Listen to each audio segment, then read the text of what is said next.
Welcome to Pherotone Studios. I'm going to show you how to do a gut cut or tummy cut on a Telecaster body. Firstly, we're going to talk about tools. There's a few ways of doing this.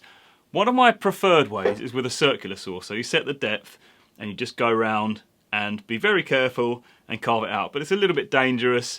I'd say it's better for Les Paul style tops because you can set the depth to about 7 or 8 mil, keep the top flat, and that gives that nice bevel.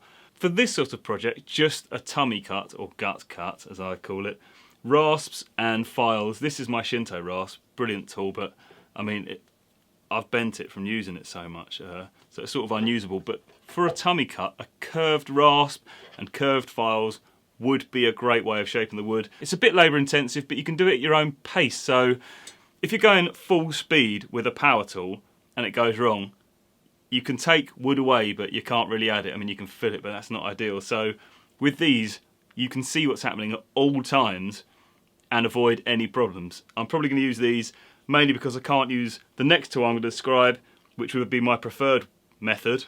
You get these discs for your angle grinder, and they've got loads of teeth on them, and you use that for shaping wood. I can't find mine. I've looked everywhere for it, and that's exactly what I would have used to do this. And they don't cost that much money. Maybe 20 quid, but they're very quick. Just go easy. Like I said, you can't add wood back in. You could always add filler, but you don't really want a load of filler on your guitar. So for me, I'm going to have to use rasps and files, and it's going to take ages, but at least it will look nice. One thing to be careful of when you're using rasps, because they've got quite big teeth, they can chip away the edge of the paintwork quite a lot. So go sort of 95% of the way. So we'll work out how to do the lines in a minute. So we'll go 95% of the way, and then we'll go with a file. So we can use the curved edge of a file to get that last bit, and then a random orbital sander just to get that last bit. Just otherwise, the paintwork around the edge is going to be chipped to pieces. Paintwork wise, what I'm going to do is, I imagine this is some kind of light colour timber under here. I have no idea yet. What I'm going to do is stain it black using Crimson Guitars black sanding stains, because I've used it before. I think it'll look cool. And then I'm going to lacquer over that so it doesn't match. I'm going to do that deliberately because I think it'll look cool, and if it doesn't, it's a £180 Squire Affinity Telecaster. I don't really care, and you're only going to see the front of it. No one's going to care. So I'm going to try it. If it looks good, brilliant. If it doesn't, we learned something. Right, how are we going to work out the carves?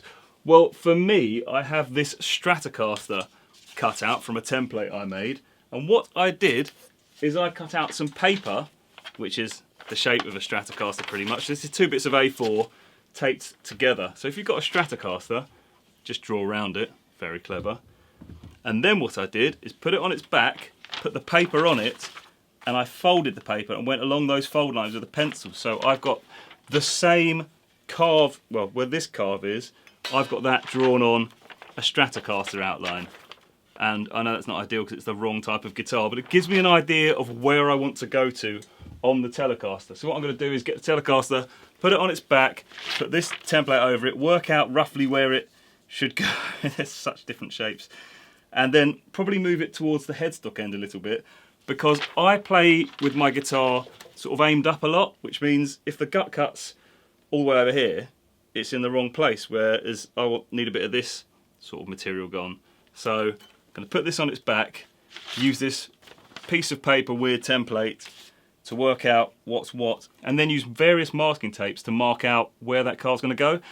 And what I find really helpful for this kind of thing is, this is thin masking tape, this is 5mm. And why this is good is, you can go around curves with it without it sort of bunching up. With thicker masking tape, that doesn't work. So go around your lines, so this edge marks the outline of where that curve should go with this thin stuff. Then afterwards go thicker stuff on the other side of that, just because you can do that in straight lines, just helps mark it out a bit. I'll show you what I mean in a minute.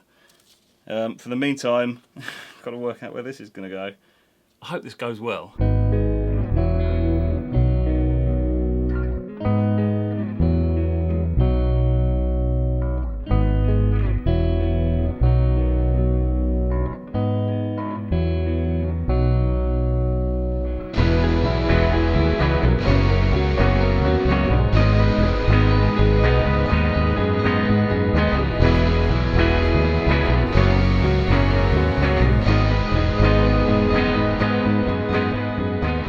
As you can see, the contour's all finished.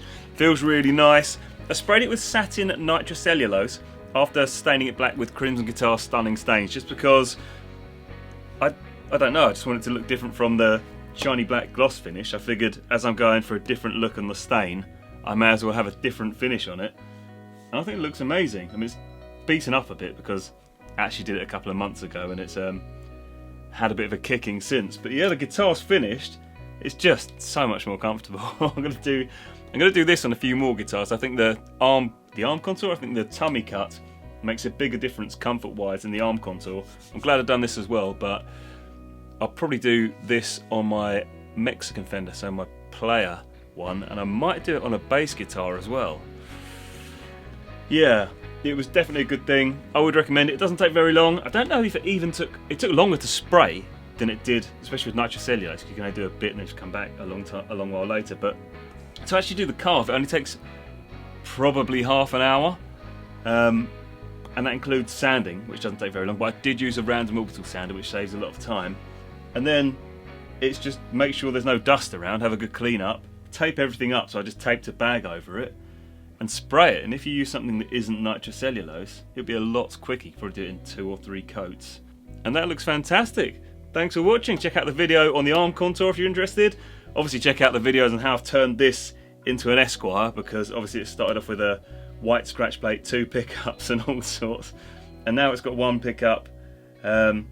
It's very different, but I wanted to try some stuff with this guitar, well, all this stuff, and I do not regret anything I've done to it. It's really, really nice to play now. Thanks for watching.